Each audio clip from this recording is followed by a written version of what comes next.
अस्सलाम वालेकुम, welcome to experience channel. आज हम जो आपका केमिस्ट्री का सेकंड टेस्ट था उसके एमसीक्यूज को डिस्कस करेंगे। सबसे पहले हम देखते हैं, पहला एमसीक्यू था हमारे पास, by the end of 18th century dash elements were known.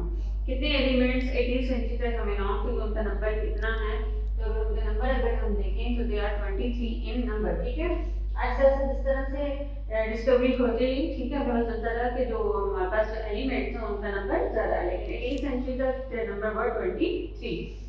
Next अगर हम देखें तो हमारे पास atomic number was discovered by, मतलब एटॉमिक नंबर किसने डिस्कवर किया था, तो इस राइट ऑप्शन इज मोस्ले। ठीक है, उसके बाद हमारा है इसका है मोस्ले।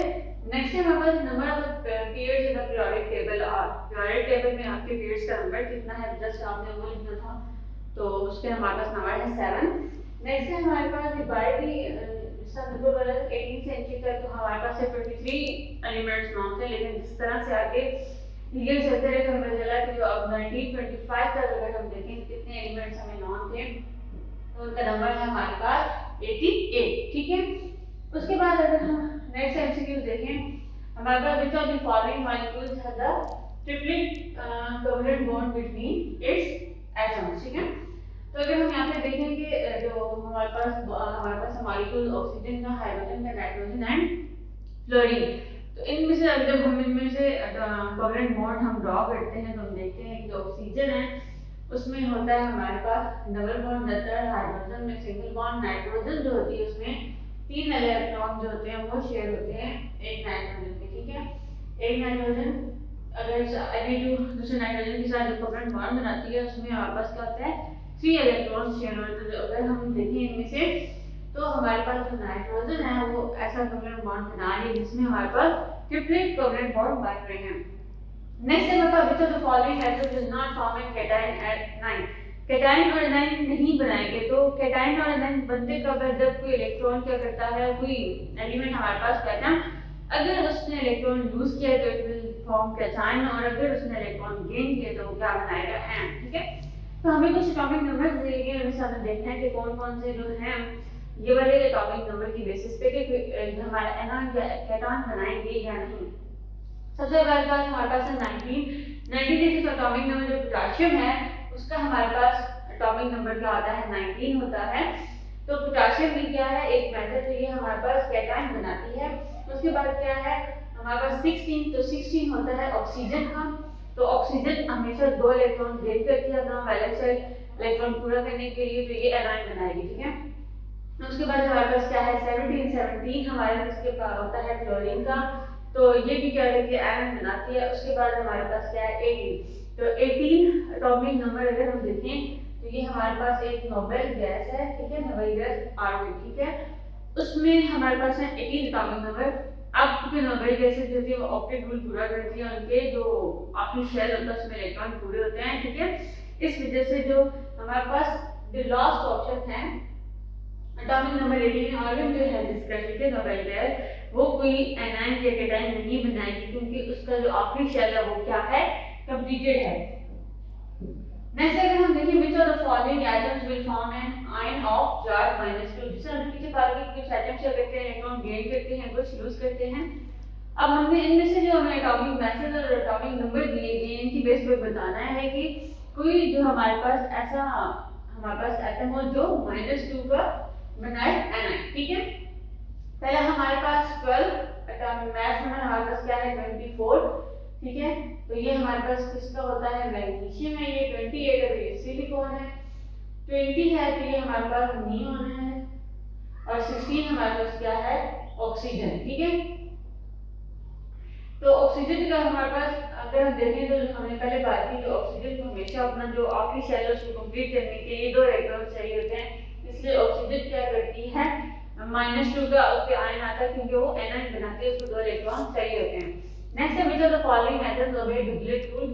हमने ऑक्टेट रूल और डुप्लेट रूल आपने पढ़ा होगा कि अगर किसी एलिमेंट एटम को 2 इलेक्ट्रॉन चाहिए अपना वैलेंस शेल कंप्लीट करने के लिए तो वो डुप्लेट रूल फॉलो करता है। ठीक है, 2 उसको मिल जाए तो उसका क्या हो जाएगा, वैलेंस शेल कंप्लीट हो जाएगा। लेकिन अगर किसी को 8 चाहिए हो, 8 की शेल में 8 इलेक्ट्रॉन पूरे करने हो, तो वो क्या होता है ऑक्टेट रूल फॉलो करना है। इसमें अगर हम देखें तो कौन सा ओबे कर रहा है डुप्लेट रूल, तो इसमें उसमें हमारे पास क्या है, ऑक्सीजन आएगा। ठीक है, ऑक्सीजन ऐसा है जो हमारे पास क्या है, डिफरेंट रूल फॉलो कर रहा है। तो डिस्कस करते हैं, सबसे पहले हमारे क्वेश्चन है find out the position of the following elements in periodic table from the electronic configuration. तो सबसे पहले हम इलेक्ट्रॉनिक कॉन्फ़िगरेशन लिख लेते हैं। पहले हमारे पास है मैग्नीशियम, मैग्नीशियम का एटॉमिक नंबर है 12, इसकी इलेक्ट्रॉनिक कॉन्फ़िगरेशन लिखें 1s2 2s2 2p6 and 3s2। ठीक है, इसी तरह से अगर हम एल्यूमिनियम की लिखें तो उसका हमारे पास है एटॉमिक नंबर 13, तो 1s2 2s2 2p6 3s2 and 3p1। ठीक है, ये इसकी क्या है, इलेक्ट्रॉनिक कॉन्फ़िगरेशन दोनों की। तो अब जब इनका जो आखिरी यहाँ पे इनकी जो शेल्स है इलेक्ट्रॉन फिल हो रहे होते हैं वो वाले नंबर हम देखते हैं। अगर हम एल्यूमिनियम का देखें तो यहाँ पे किसमें जा रहा है, 3 पे। ठीक है, तो 3 से हमें क्या लगता है कि इसका जो ग्रुप नंबर है वो 3 में है। अगर हम मैग्नीशियम का देखें तो उसका भी हमारे पास 3s2 है, तो लास्ट वाला पता चलता है इसका नंबर है 3, तो उसका ग्रुप नंबर भी क्या होगा, 3। तो ये दोनों 3 ग्रुप नंबर से ही बिलोंग करते हैं। उसके बाद अगर हमें इनका पीरियड देखना है कि कौन से पीरियड में लाए करते हैं, तो वो हम देखेंगे इसके आखिरी जो ये हमारे पास s और p ब्लॉक्स है उनमें मतलब कितने इलेक्ट्रॉन्स हैं। तो इसमें अगर लास्ट में अगर हम देखें तो हमारे सी वाले में है 2 + 1, 2 और 1। ठीक है, 3 है, तो ये 3 पीरियड से बिलोंग करता है।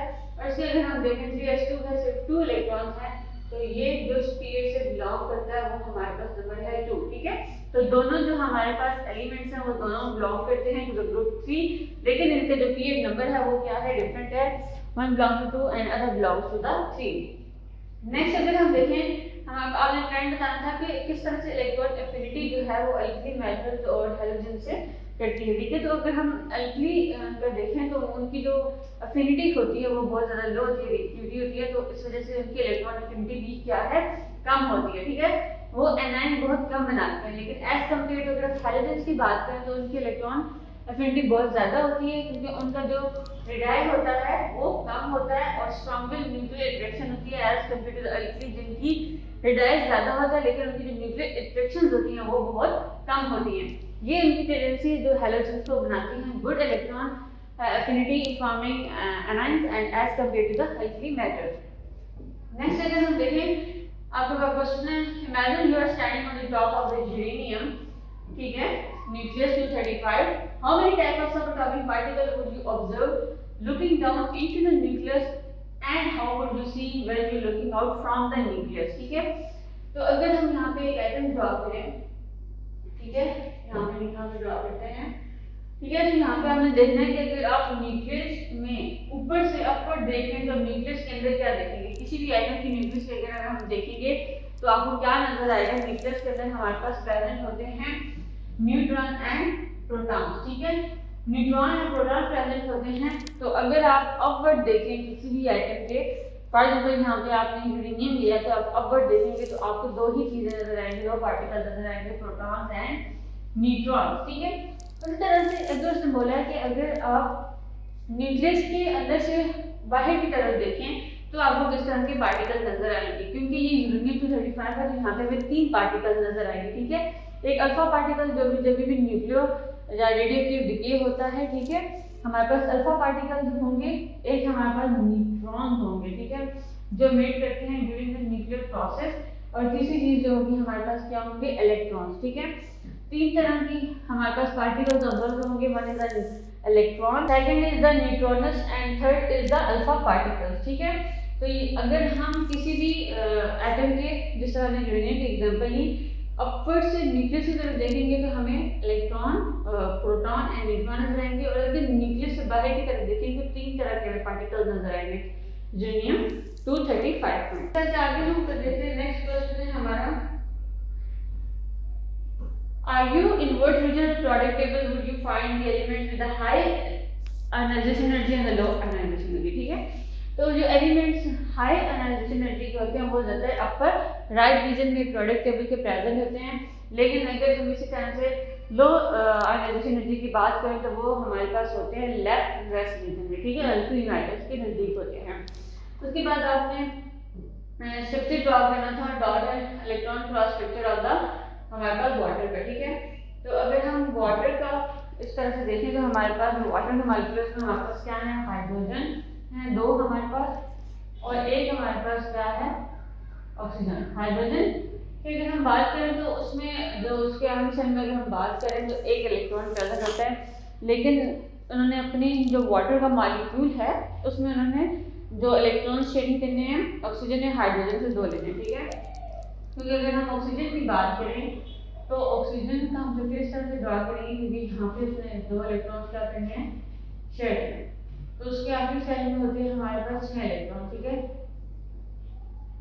ठीक है। तो ऑक्सीजन जो है उसने 2 इलेक्ट्रॉन शेयर किए विद द हाइड्रोजन। तो अगर हम इसका कोई डॉट एंड क्रॉस स्ट्रक्चर बनाएं तो वाटर मॉलिक्यूल कुछ इस तरह से ड्रा होता है कि जो ऑक्सीजन है उसने अपने 2 इलेक्ट्रॉन शेयर करने विद द हाइड्रोजन, एक को आप डॉट से रिप्रेजेंट कर लें, other with the cross. Next है हमारे पास, how does the concept of the electron sharing in covalent bond contribute to the stability of the molecule, ठीक है। तो कोवलेंट बॉन्ड्स क्या होते हैं, इलेक्ट्रॉन की शेयरिंग होती है, ठीक है। तो polar and non polar covalent bonds होते हैं हमारे पास। कभी कभी जो शेयरिंग हो रही है वो अनइक्वल होती है और कभी कभी इक्वली शेयरिंग होती है, लेकिन जब भी कोवलेंट बॉन्ड बनता है किसी भी मॉलिक्यूल में तो वो उस मॉलिक्यूल को क्या करते हैं, स्ट्रक्चरल स्टेबिलिटी प्रोवाइड करते हैं। तो आप आंसर इसका लिख सकते हो। और उसके बाद हमें 2 बॉन्ड फैक्टर बताने हैं, हमारे पास क्या है, बॉन्ड लेंथ और दूसरी क्या है, स्ट्रेंथ, ठीक है। तो बॉन्ड लेंथ और जो इनकी लेंथ होती है वो डिटरमिन करती है कि जो कोवलेंट बॉन्ड है वो किस तरह से होगा। पहले हमारे पास क्या है, अगर शॉर्टर बॉन्ड होंगे तो उनमें आई एनर्जी ज़्यादा होगी, वो ज़्यादा स्ट्रॉन्गर बॉन्ड होंगे एज कम्पेयर टू अगर हम देखें जो लॉन्गर बॉन्ड होते हैं वो वीकर होते हैं। तो ओवरऑल अगर हम बात करें कोवलेंट बॉन्ड्स की तो वो किसी भी मॉलिक्यूल को स्टेबिलिटी प्रोवाइड कर रहे होते हैं। नेक्स्ट है हमारे पास, how does the nature of the hydrogen bond contribute to the unique properties of the substances like water। तो हाइड्रोजन बॉन्ड अगर हम वाटर मॉलिक्यूल की बात करें तो किस तरह से स्टेबिलिटी प्रोवाइड करता है, क्योंकि वो उसकी जो सरफेस टेंशन है उसकी इंक्रीज कर देता है, कंट्रीब्यूट करता है वाटर की बॉइलिंग और मेल्टिंग पॉइंट पे, उसकी हाई स्पेसिफिसिटी है, उसकी जो सॉल्युबिलिटी की प्रॉपर्टीज है उसमें, ठीक है। क्योंकि वाटर को जो हाइड्रोजन बॉन्डिंग है वही उसको बेस्ट अगर हम बोलें सॉल्वेंट बनाती है, ठीक है। बहुत सारी चीज़ें उसमें सॉल्व हो जाती हैं। एंड एक और उसकी केमिस्ट्री क्या है कि वो फ्रीजिंग भी क्या करता है, एक्सपेंड करता है due to the hydrogen bonding. तो इस वजह से जो वाटर के अंदर हाइड्रोजन बॉन्डिंग है वो कंट्रीब्यूट करती है बहुत सारे ऐसे फैक्टर जो कि हमें इंडस्ट्री और बायोलॉजिकल प्रोसेस में नीड होते हैं। नेक्स्ट है हमारे पास identify bonds in them. 4 molecules हमें बॉन्ड तंत्र के अंदर कौन कौन से बॉन्ड प्रेजेंट है। पहले हमारे पास है NaCl, हमारे पास क्या है, एक आयनिक बॉन्ड है। उसके बाद मैग्नीशियम ऑक्साइड, ये भी हमारे पास एक आयनिक बॉन्ड है। और वाटर की अगर हम बात करें तो भी हम डिस्कस कर चुके हैं, तो इसमें क्या है, कोवलेंट बॉन्ड। और क्या की बात करें तो इसमें भी हमारे पास क्या है, आयनिक बॉन्ड प्रेजेंट है। तो ये थे हमारे क्वेश्चन जो हमने MCQs और क्वेश्चन आंसर डिस्कस किए। इसी तरह से आपके जो बाकी चैप्टर्स हैं उनके जो टेस्ट होंगे उनको भी इसी तरह से YouTube पे अपलोड करके डिस्कस किया जाएगा।